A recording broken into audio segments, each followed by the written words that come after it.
Thanks, Chandran. Hi, everyone. I'm Rohan. I'm the managing director of Gift Ed, as Chandran has introduced. And by some definitions, maybe at a stretch, I still count as youth, which qualifies me to moderate this panel on the intersection of youth and technology. And we have some real stars in our panel today, and I'll let them introduce themselves shortly. But before I do, I'd like to set the context or perhaps the boundaries of this discussion. And I say that because youth are often categorized into one segment when the reality is, of course, far more diverse. Not all of us are digital natives or tech evangelists. So I would encourage you, the audience, to take from this session not just views about youth and their relationship with technology, but views from youth. And there's an important distinction here because views from youth provide a lot more agency to youth. And agency in the context of this discussion on technology is undeniably important. I say this because the future of work, consumption, leisure, and critical activities and services like education, all of these will be impacted by technology and AI in particular. And what choice do young people really have in these areas? They, or we, I should say, are often on the receiving end, with very little say in how technology is integrated into our lives, practically from the cradle and all the devices available for entertainment to the immense pressures and distractions of social media, all the way to feeling the weight of competing in a world where every employee is expected to have multiple digital skills. And these issues are often discussed from the vantage of high-income nations. So when we're talking about youth from lower-income countries, these challenges are even more severe. Bridging the technology gap may become increasingly harder, and the general socioeconomic gap may only get larger. On the other hand, of course, technology and AI clearly improves the lives of young people and is shaping generations and the opportunities they have. It's certainly shaping and creating cultures and subcultures for young people around the world who are now connected no matter where they are. You could perhaps even go so far to say that young people's experience of being human is different when a growing proportion of their social interaction, education, and modes of thinking are all digital in some way. But of course, not all technology is AI or even digital. And I would go so far as to say that it would be hubris to limit young people's understanding and experience of technology as being centered solely around AI, though I imagine that it will be a large part of today's discussion. And for today's discussion, our panel has expertise that spans sustainability, geopolitics, and systems thinking, all intersecting with technology. These are the areas I'll keep the discussion to, and that's plenty for a 40-minute conversation. But that being said, I'd really encourage all of you in the audience to submit your questions, and we will do our best to get to them. So on that note, I'll now let the panelists briefly introduce themselves before we kick off the discussion. So Prachi, I'll hand over to you. Hey everybody, it's such an honor to be here. I'm very inspired by the vision of GIFT, and it really is a gift, so to speak, the ability for young people to be able to think about tomorrow and use technology as a medium to do so. I am the founder of an app for climate action called Cool the Globe. And it really began with me as a young student wondering what is it that an ordinary girl like me can do about a big problem like climate change. And I remember going to my father and asking him, what do you think I can do? And it seemed like such a larger than life issue. But we decided to start from our own home. We took up a quest to reduce our own carbon footprint by 10% that year. So I started looking at what are the different activities of mine that are leading to most emissions. How could I reduce them? And then I also realized if I had to do any kind of change consistently, then I needed to be able to measure the impact of my actions. And I started looking at how do I quantify the avoided carbon emissions behind the sustainable actions I was taking. And as I started to do that, very interestingly, I began to enjoy it. It felt good that at least at my own level, I was doing something.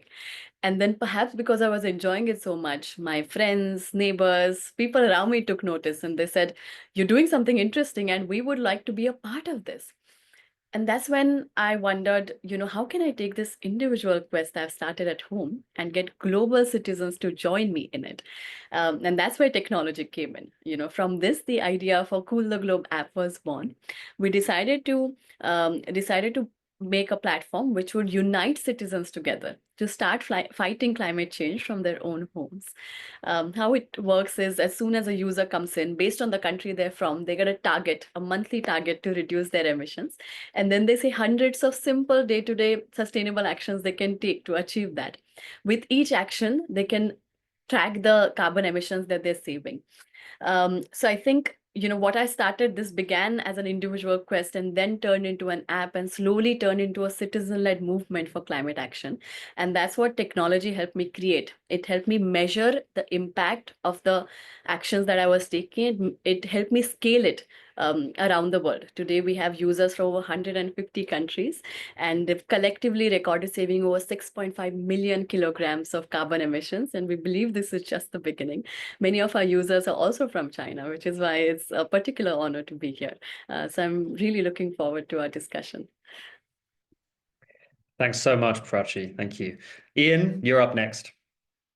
Gotcha. Thank you. My name is Ian Chu, the founder and chief executive of GreenyWeb. It's an absolute pleasure to be here. Thank you, a gift for the kind invitation, in particular, Liu, who should be somewhere amongst the audience.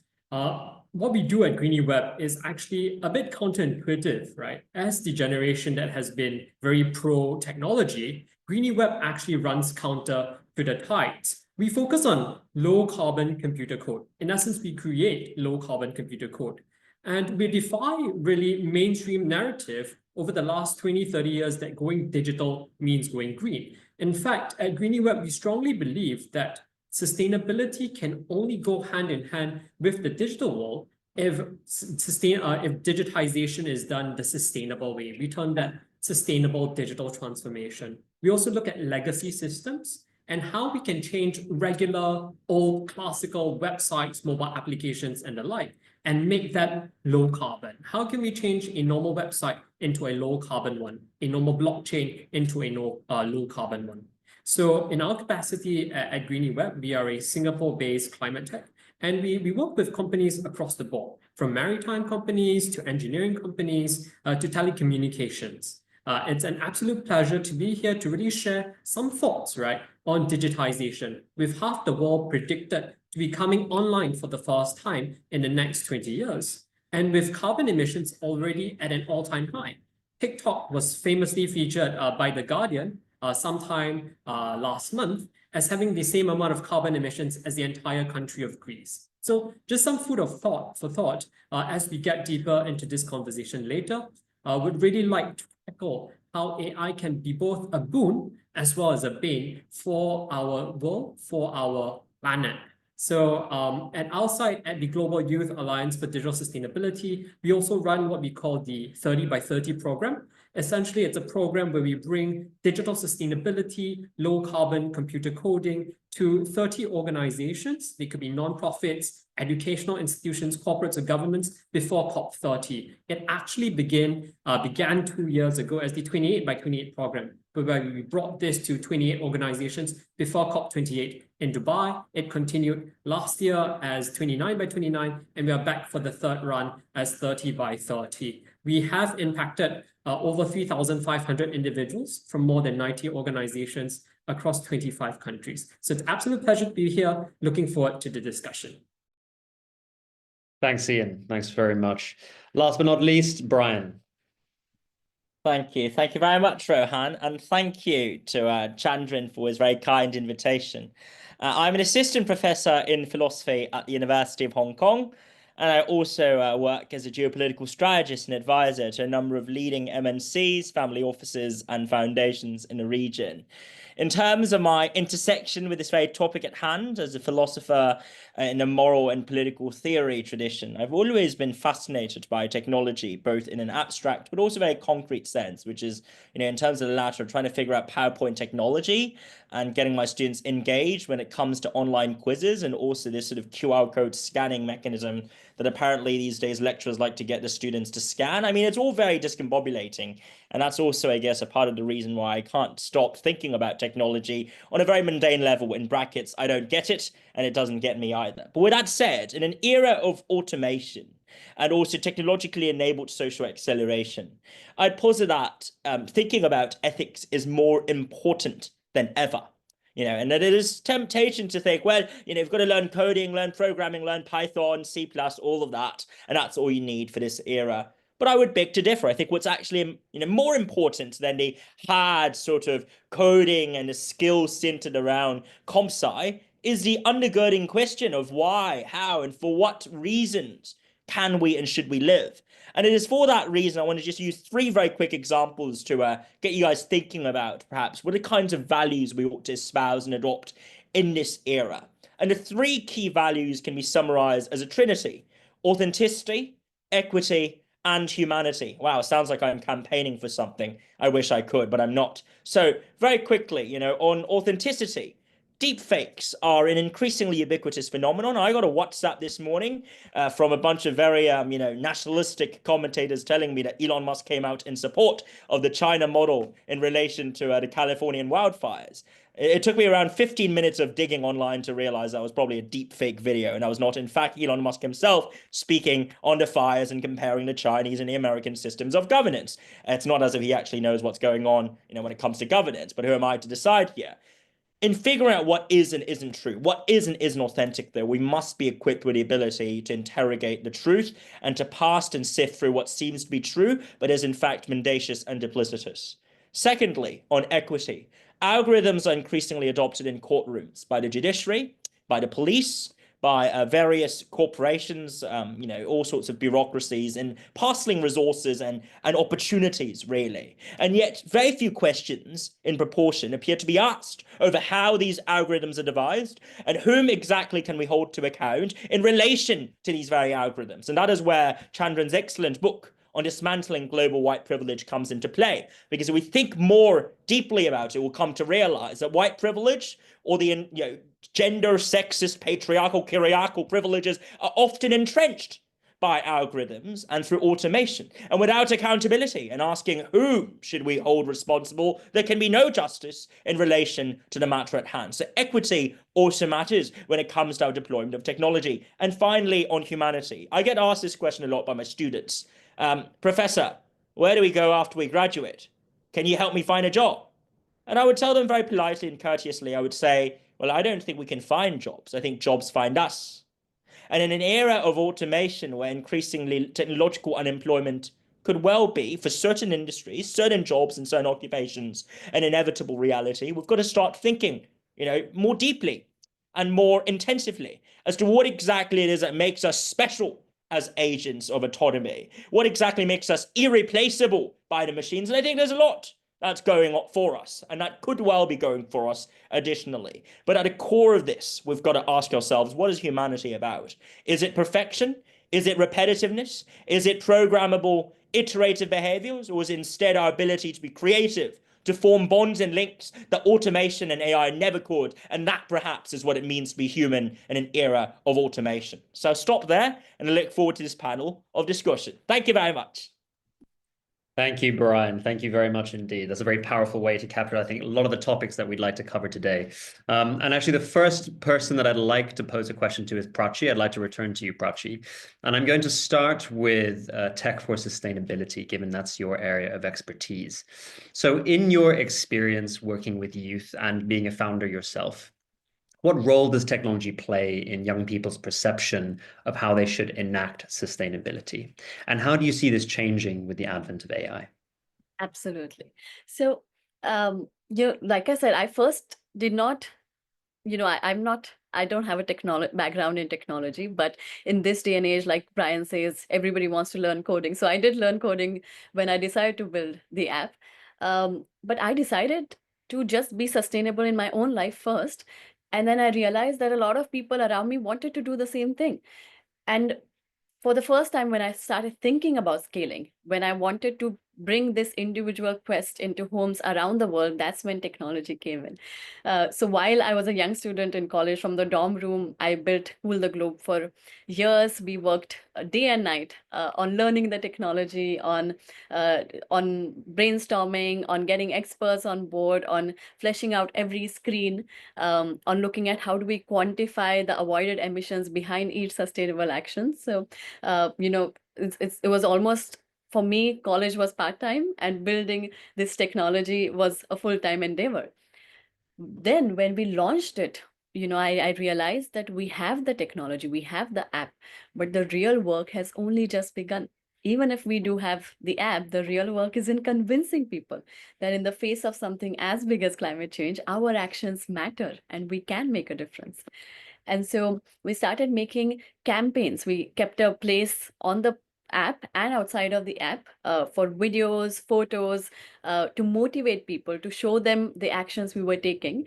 And our campaigns had a very simple message: let each one of us begin by pledging to reduce our footprint by 10% every year. So people liked that we were talking not just about the problem, but also about how each one of us could be a part of the solution. And I realized that most people want to do something. It's not like we don't care. We just don't know what it is that we can do. And that's what the app helped us show. We were able to tell people exactly what they could do in their day-to-day lives to fight something as big as climate change. So we witnessed, people coming on the app, recording their climate action. I remember a 9-year-old girl emailed me and said, what change can I make in my life to fight climate change? And she started going to her school on a cycle. Now, she would have done this in her own life, and that would have been the end of it. But instead, she came on the app, she recorded it.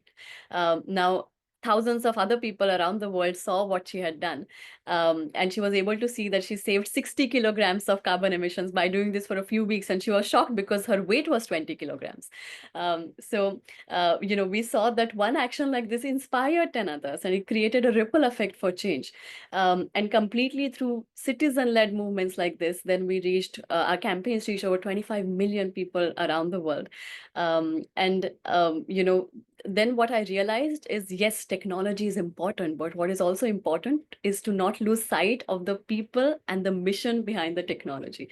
I remember when we first launched the app, my mother had told me, only you and your father are going to be using this because, we don't, she found it hard to believe that there'd be other people like me across the world who would be as excited as me about taking climate action in their own home.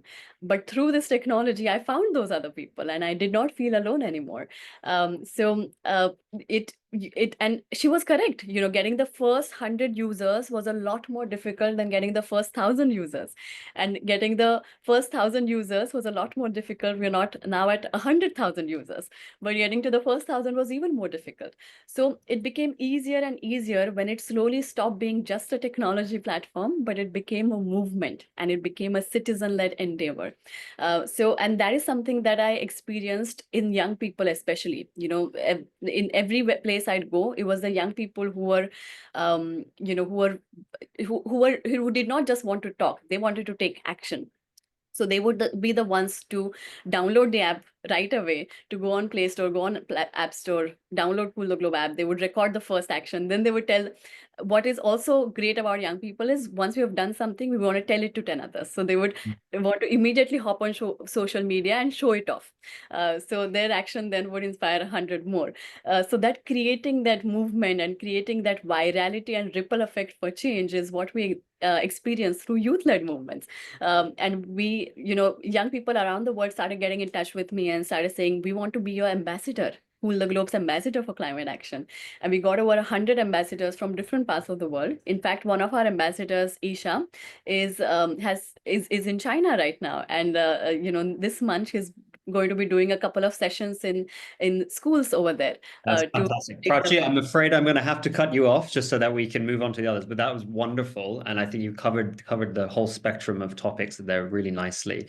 What I would like to do is actually draw on what you're saying to ask the follow-up question, which is you described that technology can kind of act as an amplifier in the context of sustainability, right? But really still the social organization, social movement is really what sits at the core, the root of a solution, right? So what I'd like to do is, using that as the context, I'd like to move on to Ian, actually. So Ian, I know that you're deeply involved in tech for sustainability, or should I say sustainable tech, actually, in your case. And so you might say in your case that technology goes beyond acting just as an amplifier, but actually can be a solution unto itself. What do you think about that statement? How do you think that applies in your work and your perception of sustainable tech? Yeah, thank you, Rohan. And I've actually been thinking of this for the past 16 years. So a bit of the backstory of Greenie Web, we actually started off as a side project back in high school, right? Back in 2009, when ESG wasn't really a term and CSR was still the go-go word, right? People are still picking litter at the beach. I hope they still do so now. And basically, ESG wasn't really quite a thing. So we've gone through a long time. And in fact, during these 16 years, we've seen an entire revolution in terms of how people think of sustainability, right? Sustainable technology and tech for sustainability are inherently two different things, right? So tech for sustainability is exactly what Prachi is doing, right? Using technology to maybe turn off the lights in the room when no one's there, using technology to find forest fire spots across the world. So that's an amazing thing. But when we talk about sustainable technology, we are also thinking of how, when we build these technologies, whether they are inherently green or not. And that's really the thing that we're looking at when we talk about sustainable digitization or digital decarbonization, because we're recognizing that technology, while it can play a role in doing very good, the very fact that it can scale quickly means that any bad that is inherent in technology can also scale very quickly in a big way around the world. And that's why when we think of emails, when we think of videos, right, we see how that has become slowly, but very certainly, one of the biggest sources of carbon emissions worldwide. A study pre-COVID by the Shift project, it's a think tank in Paris, showed that about 3.7 to 4% of the world's carbon emission comes from the internet, right? And to give you a bit of context, that is equal to every airplane, every airport, and every airline in the world combined. And that was pre-COVID, before the explosion of digitization, before our grandparents started using mobile applications to order food for themselves, right? So we see how that number has been exponentially increased and accelerated in the last 5 years. In fact, past estimates showed that by 2025, which is this year, we would have so much carbon emissions by the internet that it would be one of, if not the top polluter in the world globally, either in a direct way or indirect ways. And ChatGPT, the emergence of generative AI, has just accelerated this entire process. We see how GPT-3, which is something that none of us, unless we are a coder, has actually used. It's like the earlier version from ChatGPT. ChatGPT was actually GPT 3.5. GPT-3 actually produces about 85 tons of carbon per training. So each time you train GPT-3, that's 85 tons of CO2, which is equivalent to the carbon that 8,500 trees take in a single year. So we see how technology has this opportunity and also this risk, right? And I just want to draw two very interesting things for everyone to mull over. The first really is, are we actually going green when we digitize, right? And second is digital decarbonization and all this talk of sustainability and technology something just for the global north, something just for the privileged world? So I just want to address these two questions. The first question is really, as we digitize, are we actually going green? And we actually did an internal study that was very interesting. Since we're on the topic of China, we actually thought a bit more on things like digital payments, e-payments, credit card payments, right?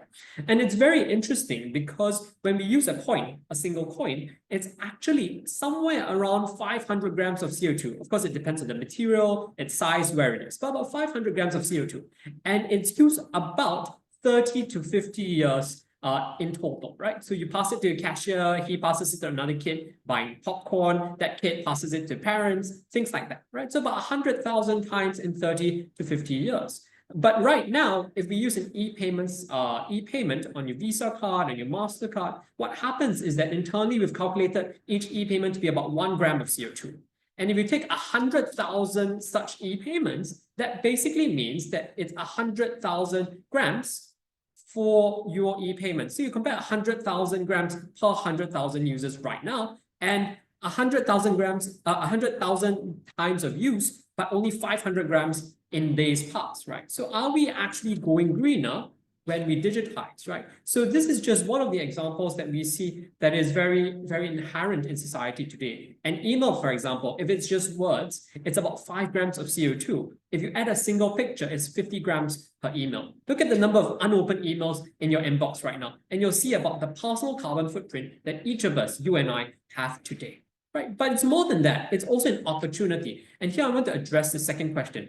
Is sustainable digitization only for the rich folks, only for developed, mature economies? And actually, it's no. I want to draw on the e-payments example again. One of the fantastic stories that came out of China in the last 40 years is the e-payment revolution, where they jumped from cash directly to e-payments, to Alipay, to WeChat Pay. There was very little, if any, of a credit card phase in China. And we see the same opportunity happening in the global south right now. Because when we talk to clients, most of them that show huge amounts of interest actually come from the global south. Because they see this as an opportunity to go from a society that's almost not digitized to one that has been digitized the right way through sustainable digitization. They leapfrog this entire classical digitization step in the middle. It's far harder to decarbonize an existing solution, an existing system at a federal governmental level than to build one from scratch, the green way, the right way. And so we see, while this is a challenge for some, this is also inherently a huge opportunity for some of our peers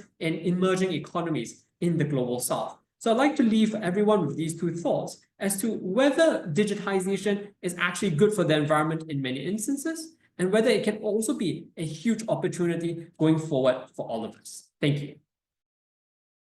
Thank you, Ian. Very, very nicely put. And you really, I think, got to the grips of my question there. So, Brian, I would like to move on to you, building on what our two other panelists have said. So I'd like to change tack here slightly, right? So we've covered technology and its relationship to sustainability for youth at the individual level with Prachi, and then at a regional level with Ian.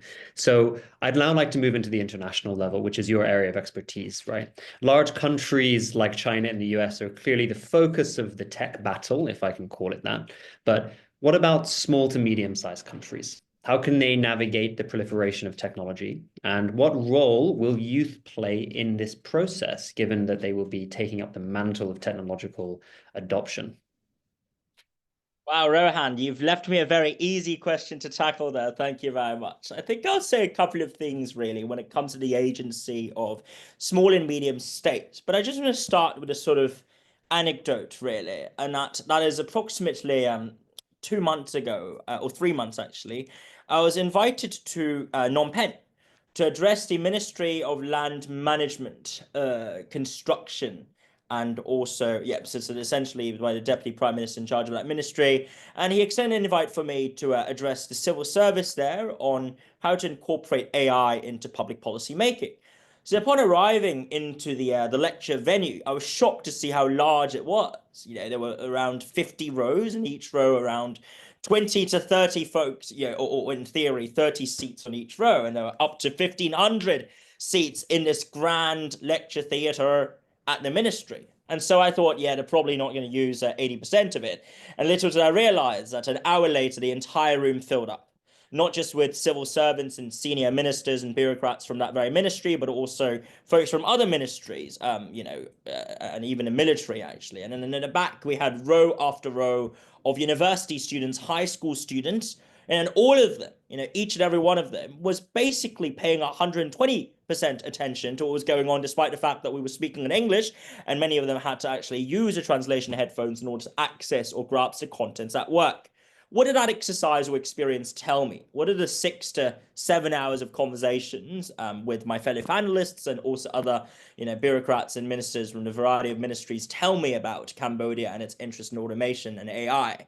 It is the fact that not only is it interested in the applicability and also utility of AI as an abstract principle, but that the officials, the bureaucrats are really quite keen on applying AI to public policy making and specifically to road design, and also optimizing allocation of land plots and also optimizing land use value as well.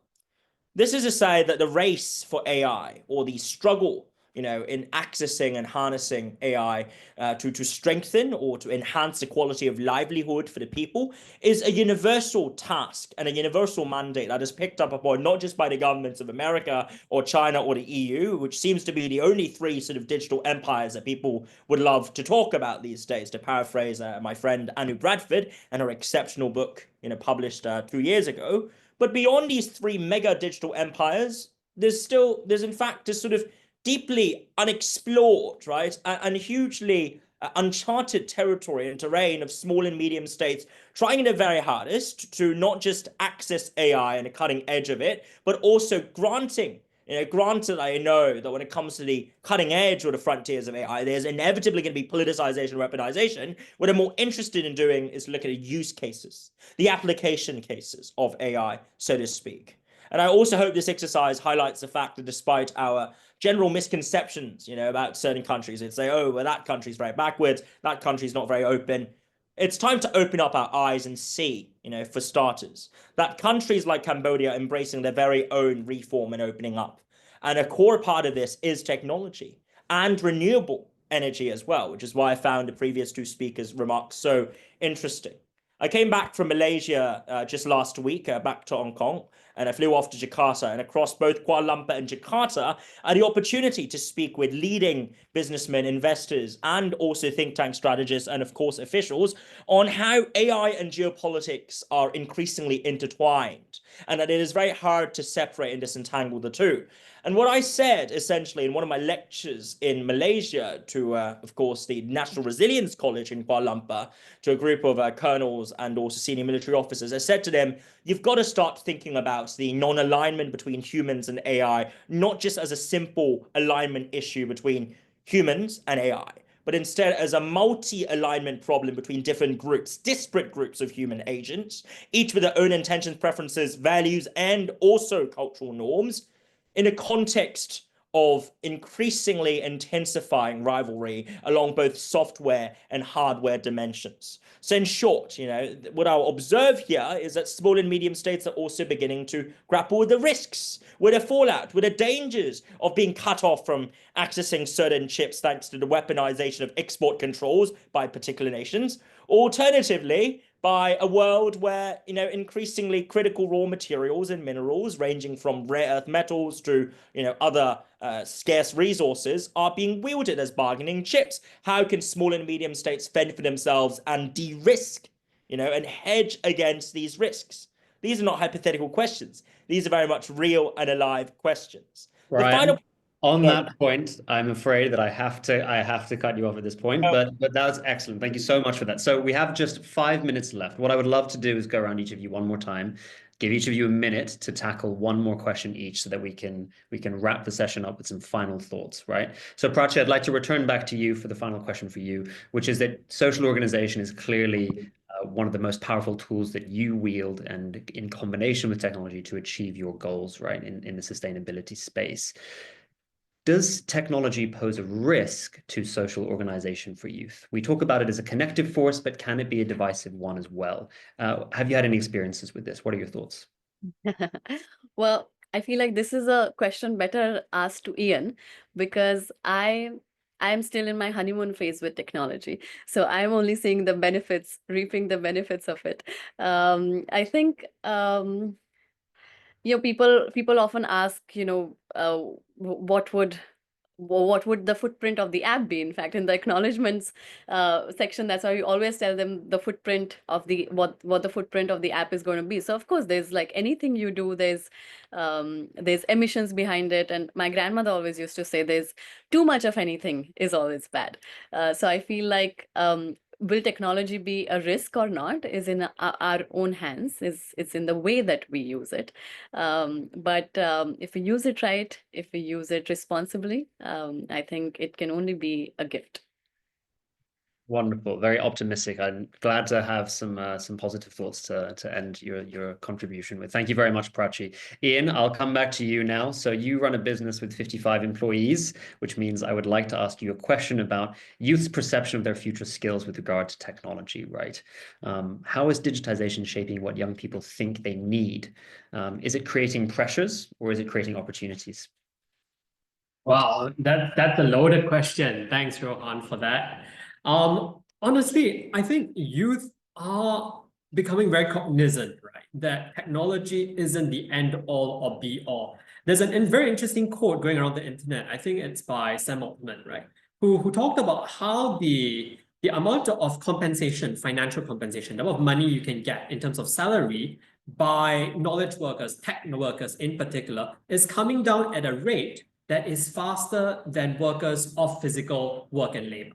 In other words, your tech person, your coder, is actually getting paid less year by year, and that rate is faster than how much a farmer's salary would be decreasing, for example. It's a very interesting case because that shows how AI has taken over work that was once upon a time regarded as the realm of humans only. A lot of knowledge work, simple computer coding, simple website building, all of this, right, can actually be done by an AI agent today, right now, during this presentation.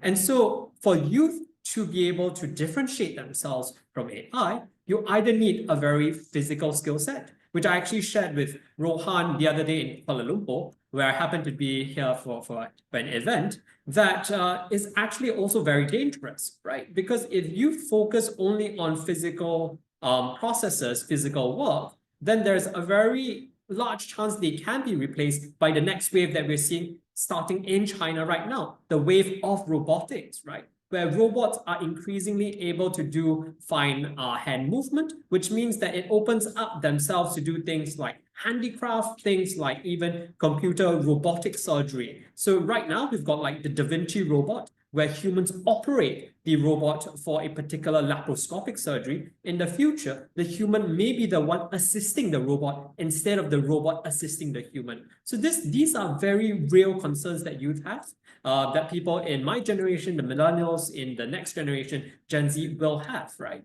And so this brings me to low carbon computer coding, right? And why I'm both a fan of this and as well as an advocate, right? So many people actually do see in industry that as a potential niche in which people can differentiate themselves, simply because low carbon computer coding is something that wasn't on the internet, say 5, 6, 7 years ago, when all your large language models were scraping information furiously to build their language models. In other words, right, these are skill sets which may not be as replaceable by AI in the future. But more than this, right, I just want to touch on something that's non-tech and non-environment, right? It's about really the heart and minds of things. And I was sharing with Rohan the other day that I honestly believe things that deal with mental health, things that deal with really actual genuine emotion will be jobs and skills that won't be replaceable in the future, because people just aren't comfortable talking to an AI if they're having a bad day. They would rather talk to someone real, someone they can touch, someone they can hug. Thank you. Thank you very much, Ian. Okay, so we are almost out of time right now, and Chandra, I'm going to have to ask you to forgive me because I would love to ask Brian one last question. And Brian, I'm going to have to ask you to keep it concise, which I know you can, which is I'd like to end with ethics. And this is something you opened up with extremely powerfully, right? What is young people's perception of ethics in the age of technology? Is it going to be different than previous generations? And what do young people need to think about as they integrate more and more with technology in their lives? Ethical norms and values come and go. They shift over time. You've got to realize that there's no such thing as a fixed ethical doctrine. And to claim that there is one ethical truth, in my view, is some sort of arrogant, hubristic, anti-relativism. And it's anti-relativism to the extreme. This does not mean, therefore, that we should do away with ethics altogether. I'm not a nihilist. Nor does it mean that we should forgive those who try to justify their abuses of power and transgressions in name of ethics. What this instead means that what we need is a constantly reflexive dialogue, a sort of critical, reflective process where we say, here are the principles we're starting with, here are the scenarios that we're applying them to, and we're going to ask, do these principles fit well? Or rather, can these principles account for the scenarios and the changing factual circumstances and empirics on the ground? Because if they don't, then we've got to update our principles as opposed to sticking to them and adhering to them like dogma. And finally, one very quick point I want to make here, don't underestimate our agency. There's this tendency to say we have no freedom, we have no power. It's big corporations, big governments, authoritarian states, totalitarian, fascistic states dictating and running our affairs. That might be true in some countries, but that's not the case in 90% of the world. We do have agency as consumers, as scholars, as intellectuals, as activists, as the youth. And the moment we give away our agency and say enough is enough, you just do to us what you'd like, whatever you'd like, that is the moment when we lose our freedom and humanity. So don't give in, that is what I would say. Don't give in to fatalism, and don't give in to those who invoke their authority as a means of lazily disparaging and dismissing your voice, dismissing your ideas, and dismissing your worth as an individual. Thank you very much. Thank you so much, Brian. You've closed that off wonderfully. So that's all we have time for today. Prachi, Ian, Brian, thank you so much for your thoughts and your time. It's really, really wonderful speaking with you. And I wish we had more time, but I know the audience has benefited from your insights. And so it's been really, really wonderful. Thank you. Thank you again. And I will hand back to Elaine to pass on to the next section of the conference. Thank you so much.